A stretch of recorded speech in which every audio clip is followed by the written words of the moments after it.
अध्यक्ष महोदय, 10वीं पंचवर्षीय योजना पर विचार करते समय सदन के दोनों पक्षों के सदस्यों ने जो महत्वपूर्ण प्रश्न उठाए हैं उन पर विचार किया जाना बहुत आवश्यक है। अध्यक्ष महोदय, 9वीं पंचवर्षीय योजना का अब अंतिम वर्ष चल रहा है और इस योजना के अंदर जो चीज़ें कही गई हैं, ऐसा लगता है कि उसके अंदर परिवर्तन करना कठिन है, बदला भी नहीं जा सकता। अध्यक्ष महोदय, कुछ चीज़ें की जा सकती हैं, उसके अंदर आज भी कुल कितना खर्च है यह तय नहीं किया गया, केवल कटौती ही निश्चित की गई है। शुरू में मैं यह कहना चाहता हूँ कि यहाँ पर कुछ सदस्यों ने जो यह प्रश्न उठाया था कि इस पंचवर्षीय योजना का आशय कुछ सरकारी पक्ष से भी बताया है, इसके अंदर कमियां हैं और बहुत सी कमियां हैं जिनके ऊपर मैं यहाँ कुछ दोषारोपण नहीं करना चाहता हूँ। मैं चाहता भी हूँ कि इस तरह से प्रश्न ने उठाए जाएं तो ज़्यादा अच्छा है। यह योजना सरकार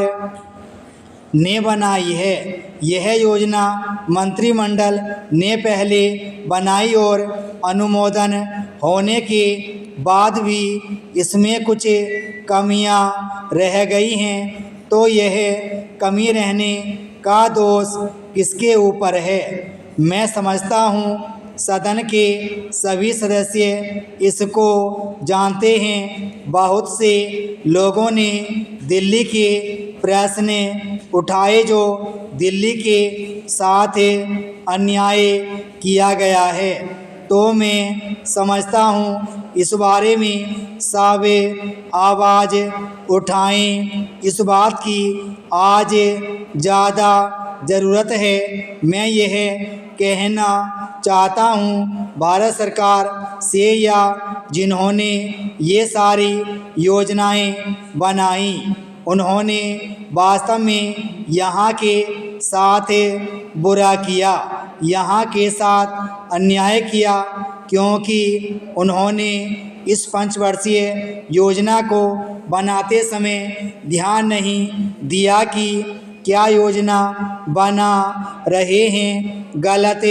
बना रहे हैं या सही बना रहे हैं, इनसे क्या लाभ हानि होगा, इन सब बातों पर उन्होंने विचार नहीं किया। तो मैं समझता हूँ ऐसी परिस्थितियों के अंदर यह बात ठीक नहीं है। ऐसी दशा में यहाँ पर 5 वर्षों में आने वाली योजनाएं बेकार बनकर रह जाएंगी। जो कटौती निश्चित की गई है उसको समाप्त करना चाहिए ताकि दिल्ली को हम अंतर्राष्ट्रीय स्तर का एक आदर्श नगर बना सकें। यह बहुत ही आवश्यक है यदि हम इस स्थान की उन्नति चाहते हैं। इसलिए अब मैं अपना कथन इन शब्दों के साथ ही समाप्त करता हूँ। पैराचीन। अध्यक्ष महोदय, आपने मुझे 10वीं पंचवर्षीय योजना पर बोलने का अवसर दिया, इसके लिए मैं आपका आभारी हूँ। आपने मुझे कम समय दिया, इसके लिए भी आभारी हूँ। अभी मेरे से पूर्व कुछ सदस्यों ने हम पर यह आरोप भी लगाया कि हम योजना में विश्वास नहीं रखते। उन्होंने तो यह भी कहा कि हमारे चुनाव घोषणा पत्र में भी उनको इस बारे में कुछ नज़र नहीं आया। मैं इस बारे में यह निवेदन करना चाहता हूँ कि उन्होंने कोई दूसरा घोषणा पत्र देखा, गलत घोषणा पत्र पढ़ा और उसी को हमारा घोषणा पत्र समझ बैठे। लेकिन मैं यह कहना चाहता हूँ कि हमारा घोषणा पत्र इस समय मेरे पास है।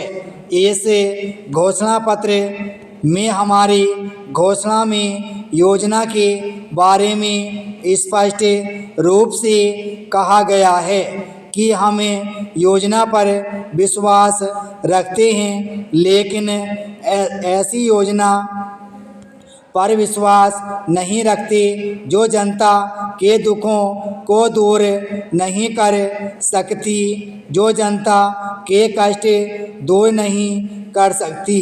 आज तक जितनी भी योजनाएं बनाई गई हैं, जिन्हें हम पहली पंचवर्षीय योजना, दूसरी पंचवर्षीय योजना और 10वीं पंचवर्षीय योजना आदि कहते हैं, और उन योजनाओं में हमने जो कुछ निर्धारित किया उनसे हम जनता के दुखों को दूर नहीं कर सके और जनता के कष्ट दूर नहीं हुए।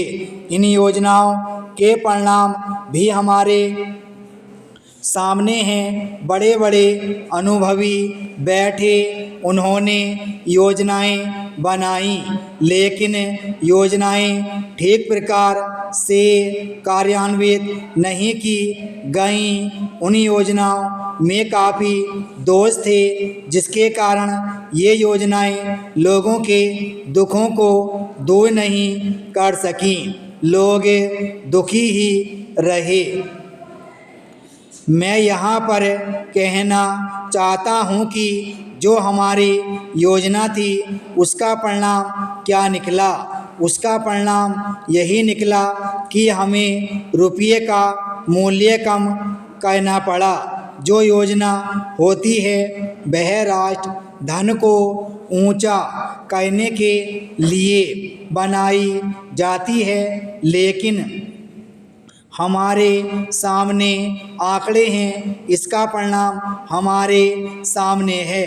हमने अब तक 9 पंचवर्षीय योजनाएं कार्यान्वित की हैं, लेकिन हमारी प्रति व्यक्ति आय में और जीवन स्तर में अपेक्षित वृद्धि नहीं हुई है। यह दुख की बात है। मैं यह कहना चाहता हूँ कि हमारा ऐसी योजना में विश्वास नहीं है जो जनता के कष्टों को, जनता के दुखों को दूर न कर सके।